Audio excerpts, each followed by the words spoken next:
Mike's hitchhiking. He picked up a couple chicks. Mike got some chicks to pick him up on the road. Oh no, careful Mike. Be careful Mike. They look dangerous. And that's how we met Mike.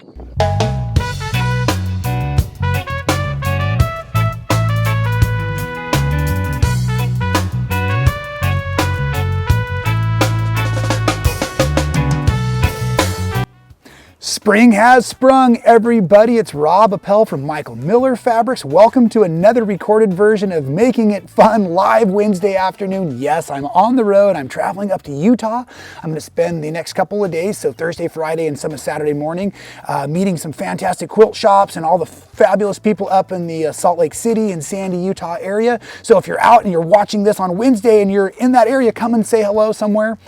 But what I really want to do is show you how I get my inspiration, especially for a lot of those botanical quilts. You know I have a fabulous family I love to spend time with. So in the last several weeks, I have spent many hours outside trying to photograph sunsets and wildflowers. And even last weekend, my daughter and I and her friend drove out to the California Valley to try to get some of the super bloom. We were a little bit late, but we still had a blast. Here at Making It Fun, it's all about inspiration. It's all about making it fun. And it's all about finding these other elements that come together in our worlds that allow us to be extra creative in our quilting and textile world. You see beautiful botanicals all the time. Michael Miller Fabrics has a bunch of fabulous new florals and botanicals coming out. I'm super excited for all of you. Some of you have seen them in the last few weeks on our other Wednesday previews. I'm also going to show you some free motion machine quilting during this video, using some of those botanicals as one, practice, and two, just to get the rhythm, the motion, and they make fabulous, super easy projects. So we've got a lot of fun things in the little video. I'm going to try to kind of keep it short. I'm going to have a beautiful little slideshow for you of the wildflowers I've taken. Feel free to use these pictures yourself for inspiration. Maybe you want to create your own applique pattern. So at any rate, I just really want to say thank you so much for being here on a Wednesday. Happy spring, everybody. And remember, no matter what you do, make sure you keep making it fun.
Really hope you enjoyed those fun pictures we took. It was a blast being out there. Now, time to do the free motion. Let me show you again this fantastic brand new release, the Paradise Dreams digital fabrics, and why these are so amazing to play with for free motion machine quilting. Let's have some fun. As I said, Michael Miller has been putting out some fantastic florals recently, and I love them. And a few weeks ago, like I love to do on my Wednesdays, I did a little preview show and tell of Paradise Dreams, a fantastic new digital line we have out, right? And these are beautiful, large-scale florals. And the reason I'm pointing that out right now is in just a second, I'm going to base myself up a practice sample so I can get started on showing you a couple little things that I like to do to warm up for my free motion before I dive into a real quilt project. And what do I like to use? Well, I like to use this kind of stuff because it's wonderful and easy to trace. So yeah, look at the background on that and look at the scale of the flowers. I know some of you prefer to have just a wide open blank piece of fabric like my cotton couture here, but also others of you prefer to have a line to trace or something to follow along. So we're going to follow on these flower edges today. So I just want to remind you of what Paradise Dreams looks like, and you can see again, look at those wonderful big red hibiscus and how easy those would be to go ahead and practice by starting to machine quilt around those. This is the one I was dying for. This is the one I'm saving for. partly because I love the way it looks, but also because I love the scale of the flower. So by working within this, I'm going to learn to practice my variety of scales as I go around things. So what I first need to do before we can go any further is I'm going to take myself some of my Kiwi Cotton Couture, some batting, some safety pins here, and I'm going to go ahead and get this thing all dialed in, basted up. Let's go. Well, nobody's looking, right? Nobody will see me. Cameras aren't running. In case I'm recording this still.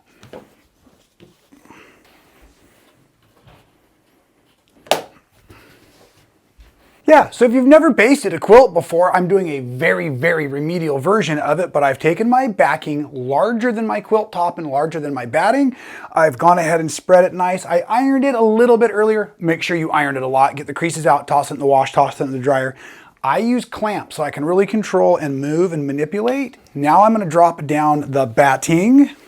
I'm just doing machine quilting, and it's always a great idea to warm up before you dive into a real project. So now I'm going to float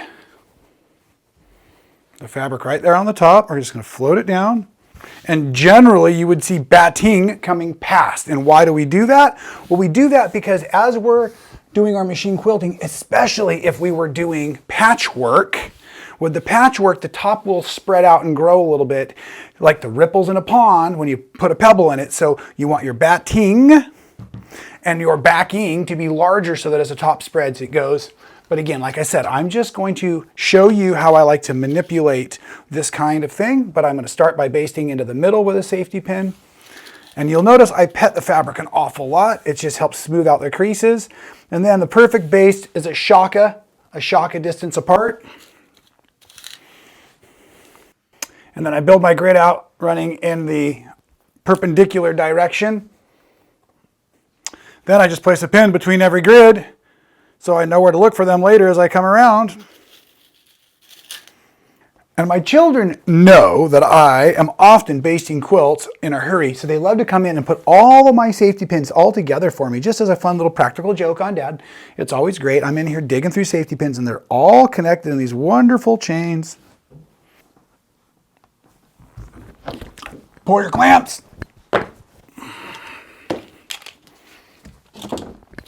Move the pins. And now I just trim off any excess, but remember, leave a couple of inches. Your backing needs to be larger. Your batting should be larger than your quilt top.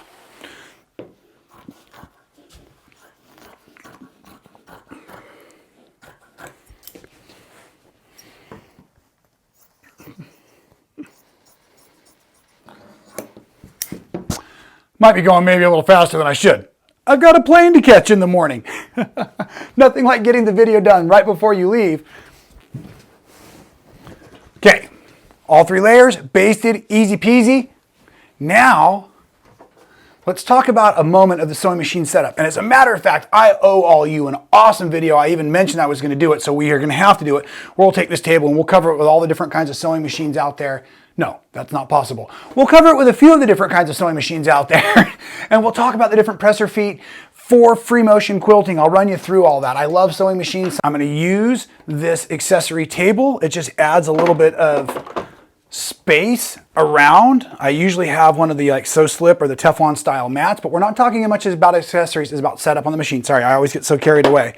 And then somewhere in here, I have what is called the spring motion or the hopping style presser foot. I try to wear these black shirts so that we can use them as contrast, so you can kind of see that. It's this funny looking foot. It's this weird looking foot.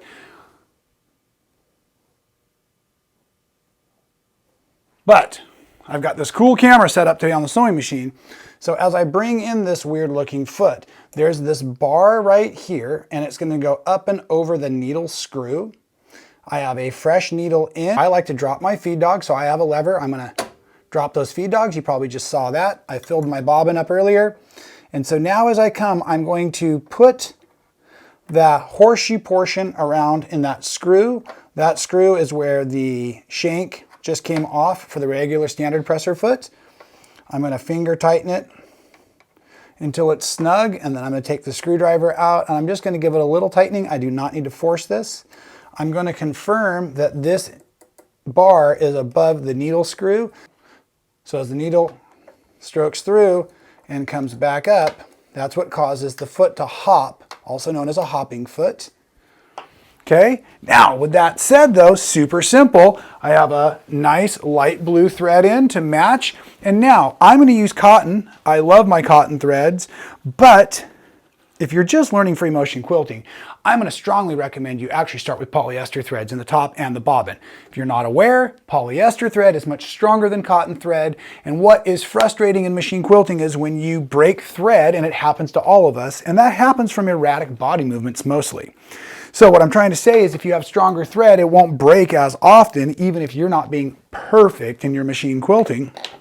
So while you're getting your rhythm, while you're figuring all this stuff out, treat yourself to some poly thread. It just will help you get your rhythm. And then once you get your rhythm, you won't break threads as often. And then you can go to cotton threads and whatever kinds of other decorative threads you like. A good quilter starts in the middle of their project because of that whole batting ripple process we were discussing. And I have, like I said, a light blue thread on here, and I want to go around first off this purple flower here. So I'm going to start from the center and work towards myself because it's going to be easiest to see. And do forgive me, I have a couple of cameras under my arms that I'm trying to sew with. Now this is a great way to start. I'm going to take a stitch down, single stitch with my presser foot, and then bring it back up here. Now what I'm going to lift up my presser, lifting up the presser foot, I'm going to bring this forward, or a lot of us will floss under the foot like this. And what that does is it catches the bobbin thread. It's wise to bring your threads to the top.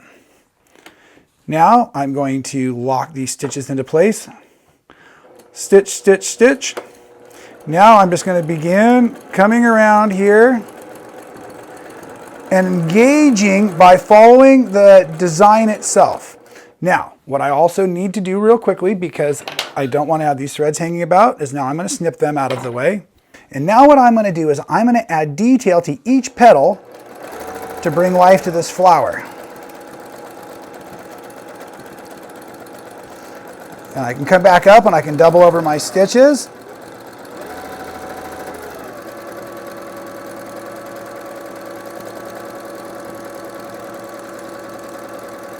And I'm going to take this stitching of the blue thread down into where the blue starts to meet into the orange, because later on I'll come back in with orange thread and fill that in.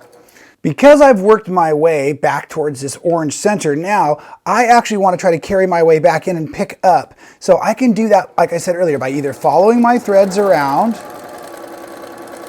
or following a different portion of the flower. And now I'm right back up on target there with that blue. Before I get carried too far away here, I have to make a confession. I have not put in a couple of my other favorite accessories, and I didn't want to get involved in talking about them too much. I'm not trying to sell you accessories here, but I want to use them because I'm used to them. They feel better. So excuse me, I'm going to finish this stitching right now because I need to tie off. I'm going to take a couple stitches in place, and I came to a spot which this will be somewhat hidden, and then I'm going to bring my needle to the up position. I'm going to lift that presser foot up, and I'm just going to slide this out of the way. And now what I like to do is give a little tug on my thread. Whoops, that was a little too much of a tug. And then generally what that will do is if I can come in here and I snip it, then I can also snip my bobbin thread. And why was that important? Well, because I have a couple things I love, one of which is called a sew slip mat.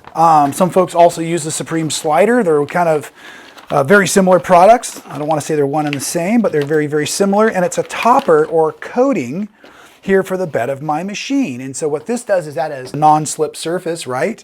And then the other thing I've got here is I've got my gloves I can put on, and these are the Machine Gears brand gloves. Look like Mickey Mouse hands, right? But the cool thing about these now is they've got a silicone tip, and these are brand new. Yours are probably a little soiled up. That's why they look different than mine.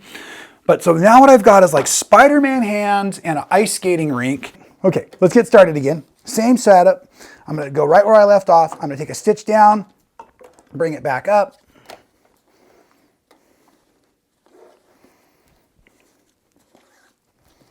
We're going to lock these threads in, foot down this time. Oh, that is so much better. Sorry, folks, but Now you can probably notice just in the smoothness of the camera or the smoothness of the stitching how much happier I am with my gloves and my mat. I think there's a saying about old dogs and new tricks. Spring chickens. Okay, now watch what I can start to do by detailing out this flower now that I have the control I needed. In a good spot to stop, I'm going to grab those scissors from somewhere around here. And I'm just going to snip these threads out of the way because I don't want to accidentally start stitching over the top of them. If those get caught into the machine stitching, they're going to be much more difficult to pull out of there. All right, now let's just have some fun. Let's get some quilting done here. I'm going to come down into the purple now so you can really see the magic happening. And again, I'm in charge of my stitch length by the way I create my motion. And so now I've used a lighter blue thread to accent the highlights in the center of the flower. And what's really fun is either to use a variegated thread or then to come back in later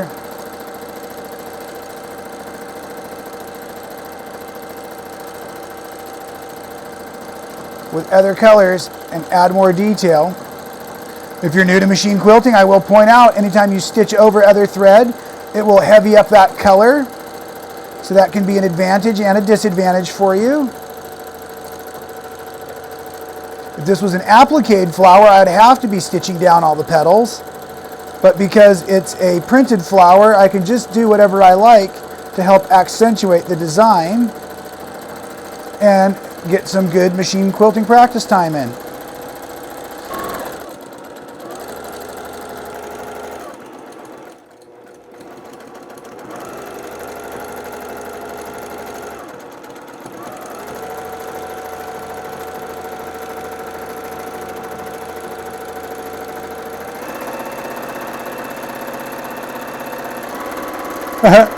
I'm trying to machine quilt while watching the camera shake versus the quilt, and I realize that the faster I run the machine, because now it feels smoother, the camera is actually shaking less as well. How wild.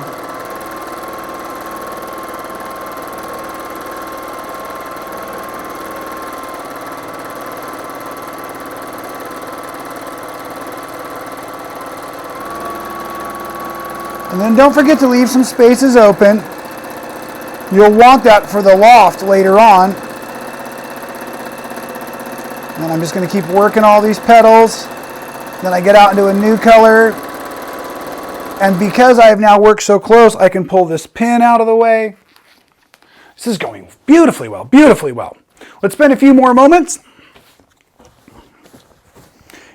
Another trick I'd like to point out, as you're seeing me do right now, I might as well talk about it. You are always welcome to rotate your project while you're free motion quilting, as long as the needle is not moving. Once the needle is in motion, your hands are going to be like, if you're seated like this or standing, you're going to be basically moving your project like this. You're not turning the project, you're turning the design. And so right now, to make it so I can see better where I'm working, I can simply rotate this project.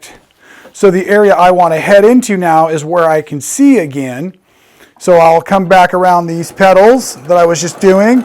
Maybe I'll go and choose another channel so I don't have to do those later. Getting as much done in each section as possible as I can. But now that I'm into this section here, I can see where I'm going a little more easily.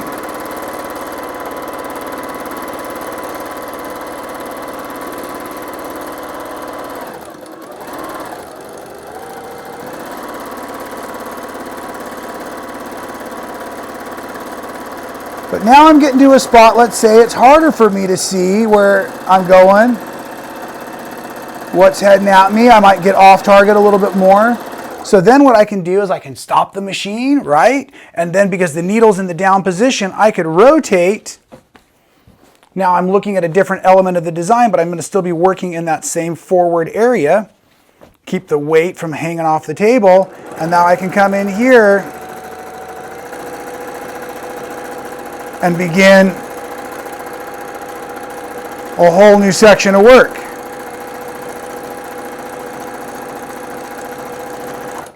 And that is as easy as that, and it is actually as fun as that as well. But I'm stopping right there before I get too carried away, because what I often do is I forget to take the time to switch out the colors of thread. And it's the colors of thread also that make it so fun, right? I mean, I've got a whole library of them up there. So yeah, take the time to switch your colors and use them. So I was starting to get into the orange with the blue. So I'll finish the center of that portion out, but then I'll come in with some other colors and play, and that's what it is all about.